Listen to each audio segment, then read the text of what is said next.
Okay, so good afternoon, everyone.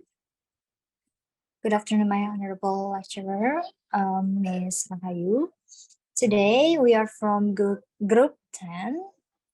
We are going to present a material about question and to infinitive.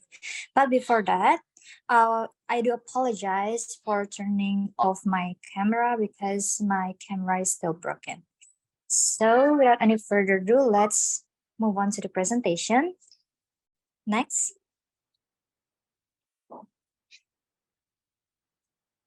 Okay, before we are going to present our material for today, let us introduce ourselves first. So my name is Putu Febri Valentina Griadi with student ID 2212021014, and my friend. My name is Nivutu Prime Prajani with students ID 2212021 06 106. Okay, next. So these are the material that we are going to talk about for today's presentation. The first topic is question. The second is indirect question. The third topic is question tag. The fourth topic is to infinitive, and the last topic is infinitive without to. Next. Okay, for the first material will be presented by myself. So we are going to talk about the question. Question, the definition of a question is a sentence worded or expressed so as to elicit information. And the structure of the question in English is fairly consistent and easy to follow because they have a clear structure. There are four main parts of the question structure. They are question words, which is who, what, where, when, why, how, or question phrases, how long, how often, how much. And the second part is auxiliary verb, such as be, do, have, or modal auxiliary verb like can, will, should. And the third part is subject like I, you, they, we, etc.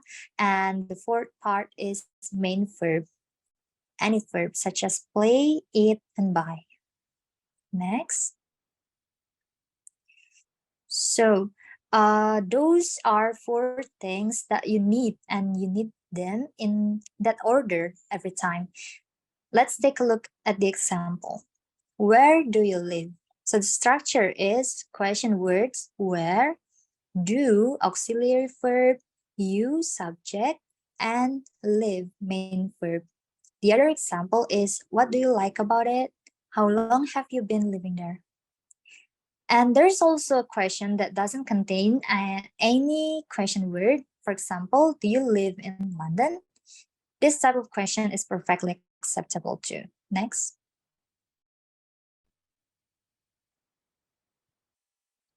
Now we are going to talk about the types of question. So there are two types of question, which are closed question and open question. Closed question is the question which start with an auxiliary verb or helping verb. For example, have you been to Vienna? And the other example is, do you like the flower? And the answer of closed question will be short answer, like yes, I do, yes, I have, and etc. And the other types of question is open question. Open question is the questions which start with a question word or question phrase. This type of question requires more information in the answer. For example, why did you go there?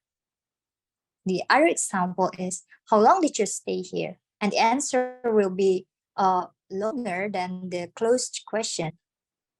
Like, why did you go there? So the answer will be, I went to visit my grandfather. Closed questions are great for confirming information about people. After you confirm the answer, and then you can use open questions to learn more about them, their experience, their opinion, or their recommendation. Next.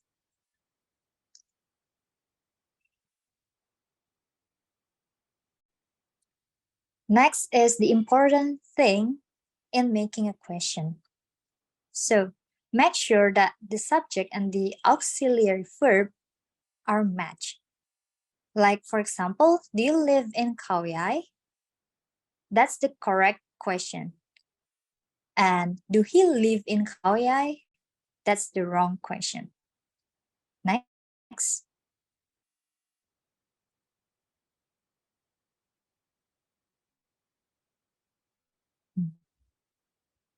Now we are going to talk about indirect question. Next.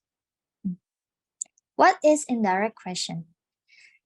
The definition of indirect questions are a polite question to request, to ask for information, and to ask for a favor. For example, imagine the situation, you want to ask the direction from someone on the street. The direct question is, where is the nearest bank office? It is actually correct. It is grammatically correct, but the tone doesn't sound very polite. Meanwhile, if we use indirect question, like, could you tell me where the nearest bank office is? It is grammatically correct and the tone is polite. Next.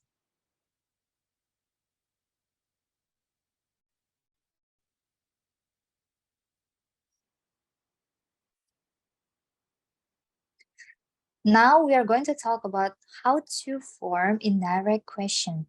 So the structure of indirect question is question phrase plus direct question. For example, could you tell me where the bus stop is? Next.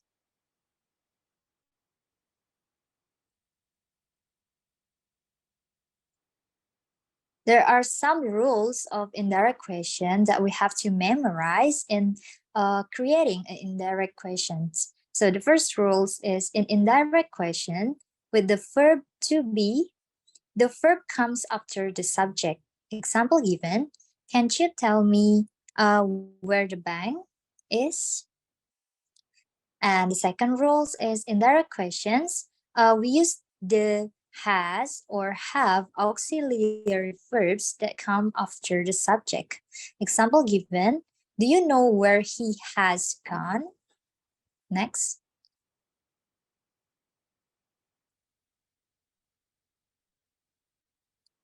The other rules is do not use auxiliary verbs do, does, did in the interrogative clause of an indirect question. Example given, do you have any idea when she moves?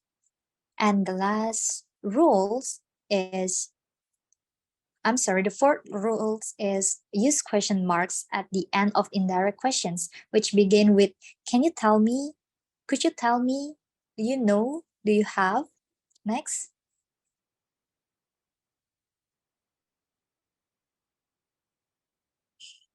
And the last rules is do not use a question mark at the end of an indirect question that doesn't convey the exact words of the speaker or reported speech, or such sentences that begin with I wonder and I'd like to know. Because if the sentence begin with I wonder or I'd like to know, it has to be ended with period or full stop. Next.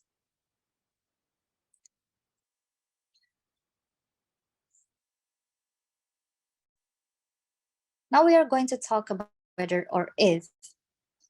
In making direct question, there are some common instructions by using whether or.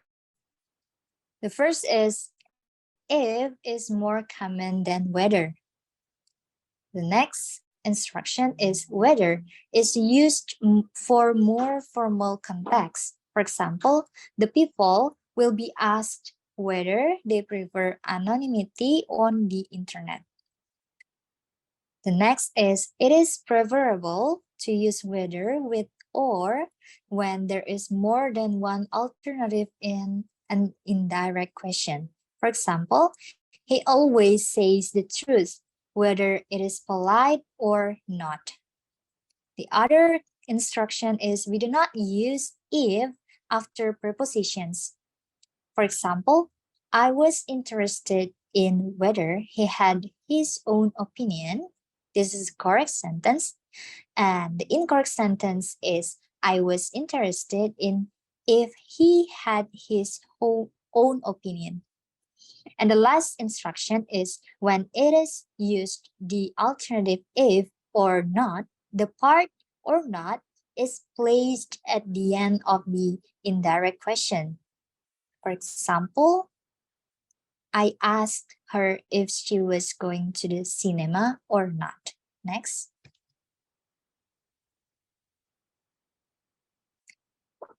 Now we are moving to question tag. Next. The definition of question tag is a short question at the end of a statement.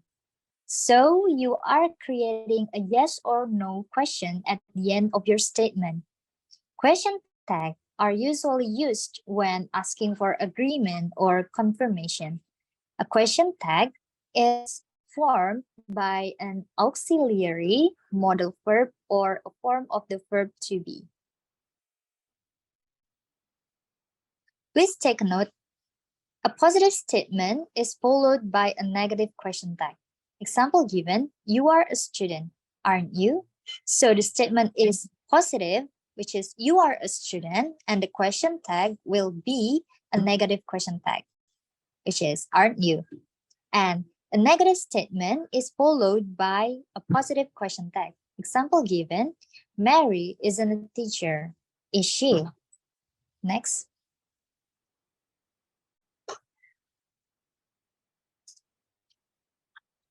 Intonation and meaning in question tag, if we are talking statement with different intonation, it will be mean difference as well.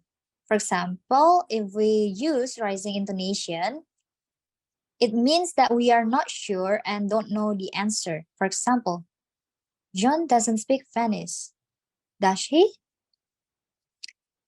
And the following intonation, if we are using following intonation, it means that we are confirming information.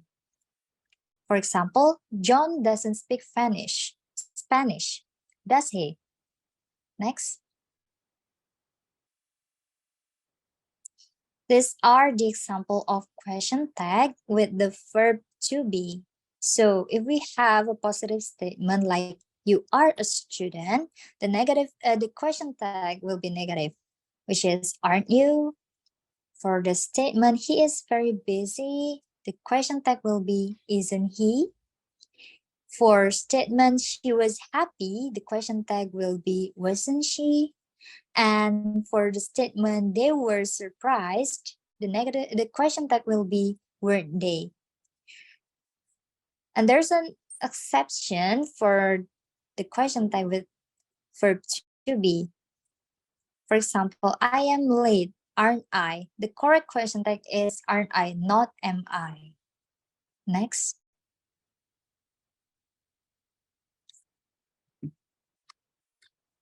This is the question tag with verb to be as well, but for the negative statement.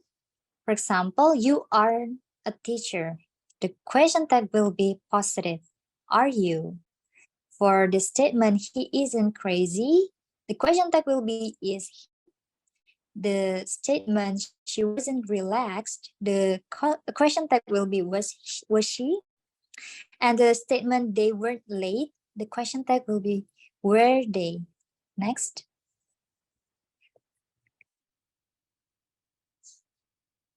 Next is the question tag example with auxiliary verb and modal verb. For the positive statement, you have studied all week. The question tag will be haven't you? You had arrived before we left. The question tag will be hadn't you? You will pass the exam. The question tag will be won't you? For the statement, you can speak two languages. The question tag will be can't you? For the statement, you could do it for me. The question tag will be couldn't you? We must be patient. The question tag will be must you. You should go now. The question tag will be shouldn't you. And you would like a new job. The question tag will be wouldn't you. Next.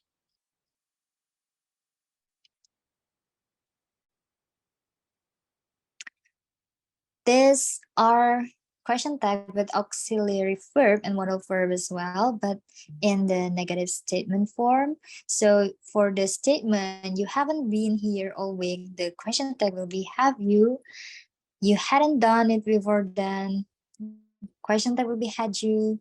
You won't fail the exam. The question tag will be will you. You can't drive a car. The question tag will be can you. You couldn't do it for me. The question tag will be could you. We mustn't say anything. The question tag will be must we. You shouldn't be so busy. The question tag will be should you. You wouldn't stop me. The question tag will be would you. Next.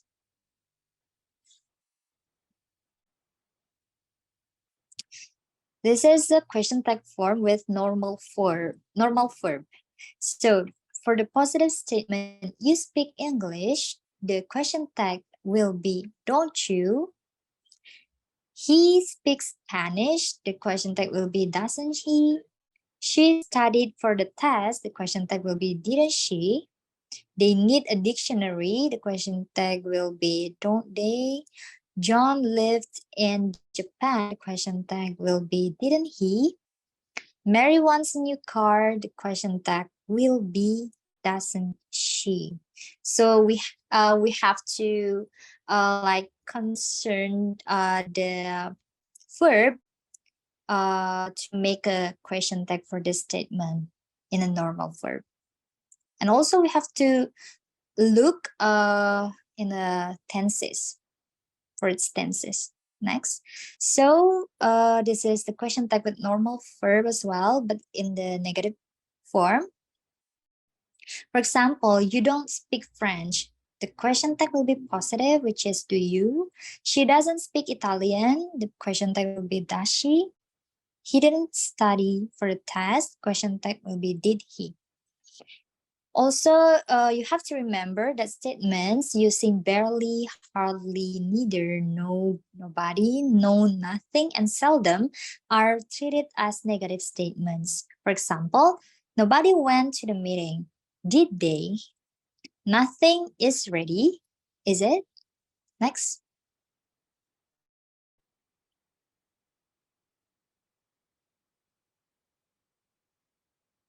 Now we have special question tag form. For example, for the statement, I am early, the question tag will be aren't I, as I said before.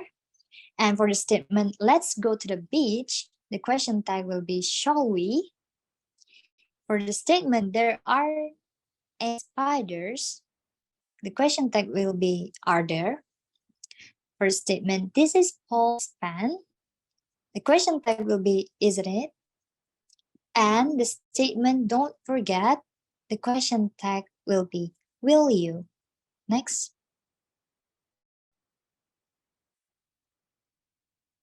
That was all about my explanation. For the next material will be presented by my friend Prami. Prami, the time is yours. Thank you. Thank you for you given opportunity. February already said about question tag, indirect question and also question. Now we're going to move on to the next material, which is auxiliary verbs. So auxiliary verbs are always used along with the main verb to indicate tense, mood, and voice. Auxiliary verbs typically come before the main verb in a sentence. And the primary verbs are such as be, have, and do. And some sentences, like for example, those in the perfect continuous tense, contain more than one auxiliary verb. And these are just the example of the auxiliary verbs. The first one is Eric is talking to Laura. Jess has already eaten dinner. And did you go to school yesterday? and also Arya has been living in China for a year. The next one is modal auxiliary verbs. Modal auxiliary verbs, also called simply modal verbs, help to clarify the context of a sentence. They express possibility such as might, and then ability like can, permission, may, and necessity or must. The modal verb will is also used to form all future tenses, while regularly auxiliary verbs follow subject-verb agreement. Modal auxiliary verbs never change form. In sentences containing modal verbs, the main verb typically takes the infinitive form, for example, like he can sing. And also these are the example of the modal auxiliary verbs. The first one we have, I would expect nothing less. And then we should schedule an interview with the preferred candidate. And then shall we order dessert? And then these are the example of modal auxiliary verbs, such as she can read Hangul. And then could you bring me the glass? And then may I come to your house? And then we have might. It might be worse than that. And also we have will. She will play Valorant with you. And also would you like something to drink? And shall we go now? And then I should go to Badugo, or must, and also must, we must proclaim this land. And then we have two infinitives, which is the next material. So what is infinitives? Infinitives are a special form of verbs that can be used as a noun, adjectives, or even adverbs. They are usually made by adding the word before the base verb, and they can be useful when discussing actions without actually doing the action, such as I want to go home. The to infinitive is used in many sentence patterns, often expressing the purpose of something or someone's opinion about something. To infinitive is used after many different kinds of verbs. And then after this, we can see that there are 4 situations where infinitives can be used. The first one is it can be used when we show a purpose or intention, and then as the subject of a sentence, after adjectives, and then with the words to or enough, which I'm going to explain a little bit later. And this is the to infinitive purpose or intention of an action. Infinitives are used to explain why someone is doing something, often replacing the phrase in order to. In this case, they act as, say, adverbs to describe the main verb. For example, she came to buy some books. The second one is those people went to find firewood. The third one is I'm calling to ask you about Jenny. Mom left to buy milk. And then I'm writing this letter to ask for forgiveness. And then the last one is, did you come to college to study or to party?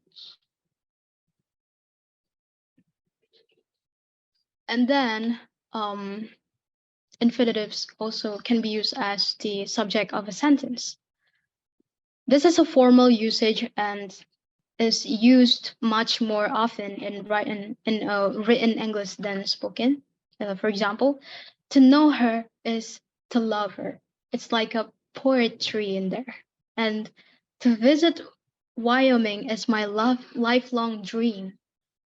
And then to understand them, that is our aim. To confuse others is her hobby. And then to study faster than yesterday is Lisa's goal. And then the last one is to pack for a trip can take a long time. So those are these example of um, infinitive as the subject of sentence. And then we have to infinitive after an adjective. This is the form and also the example of to infinitive after an adjective, as you can see on the screen. So the subject is, for example, it, and the to be is, and the adjective is good. And it could be for a person or of a person. For example, it's of you, and the to infinitive is to talk, and then rest of the sentence. It is good of you to talk to me. It is important for Jack to be patient with his little brother. And then we have with the words to or enough, or we can say it as adverb. To infinitive is also often used with adverbs. The pattern is the word to and enough, placed before or after adjectives, adverbs, or nouns, which are modified in the same way without the to infinitive. So without the to infinitive, then we put the to infinitive after it to explain the reasons why the amount is excessive, sufficient, or lacking. Usually, the to infinitive and everything that follows it can be erased or removed, leaving sentences that still have a good grammar. And these are the example. I had too many things to carry on my back. This noodle is too hot to eat. And then the third one is the woman was too stunned to speak. And then the fourth one is she's old enough to make up her own mind. And then I have too many books to fit in my backpack. And then the last one is they were old enough to vote, but not to drink. So the next materials is infinitive without to. So we already explained, I already explained about the infinitive with to, and now we explain about, I'm going to explain about infinitive without the to, or we can say it as bare infinitive. So bare infinitives, also known as zero infinitives, are formed without to. So you simply use the base form of a verb within a sentence. As you can imagine, this gets maybe a little bit confusing, but bare infinitives are less common than full infinitives. And then the bare infinitives are used in the following situations. It could be used as after modal verbs, after perceptions verbs, with the verbs let, make, and do, and with the relative pronouns why, which we're going to talk about later. After the modal verbs, when using an infinitive after modal verbs, you don't need to include to. Common modal verbs include can, may, might, could, should, would, will, and must. And these are the example. Iggy can do this all day. We might be late tonight. You must not mention politics when talking to my father. And then after perception verbs like see, hear, taste, feel, and etc. use bare infinitives when their object takes an action. In this case, the order is the main verb, and then after that we have object, and then after that we have bare infinitive. And the examples are they felt the ants crawl on their arm. She watched the woman in the red dress walk across the dance floor. So these constructions are related to infinitive phrase, which we explain in detail in the final section. With the verbs let, make, and do. Just like certain verbs always use the full infinitives, a few verbs always use the bare infinitive. And these include the common verbs let, make, and do. And these verbs let and make often use as a direct object, which comes between them and the bare infinitive. For example, let me work in peace. He made him promise to behave. And I don't drink coffee in the evening. So it's with the verbs let, make, and do. Maybe it could be as a past tense, could be as a past tense or negative forms. With the relative pronoun y. While the other relative pronouns use the full infinitive form, the word y uses the bare infinitive, especially when used to make suggestion in the form of a question. For example, why wear a raincoat when it's sunny outside? Why not ask for directions?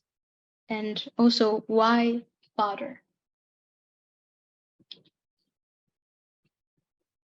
Also, one more thing that we wanted to add is our quiz. We'll send you this code in a bit.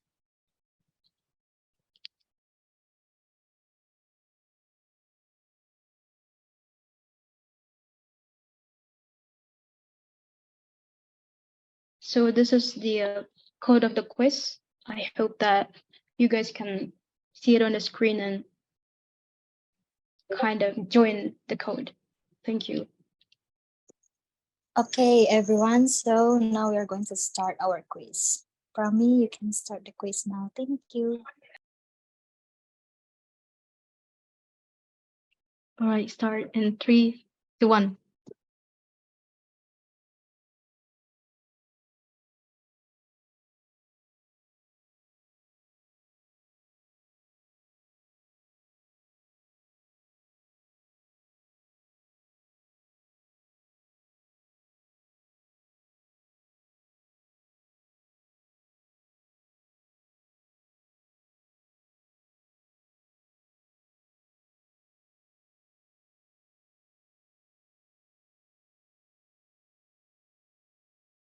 So the first winner of this quiz is Dwi Apsari, and then the second one is Safita, and then the third one is Aji. Congratulations! Give him applause.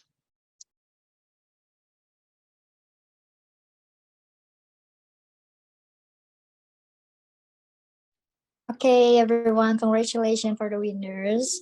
And thank you, everyone, for paying attention to our presentation today. And for those who participate in our quiz, thank you so much. So I think that was all about our presentation for today. Thank you so much. Have a good day, everyone.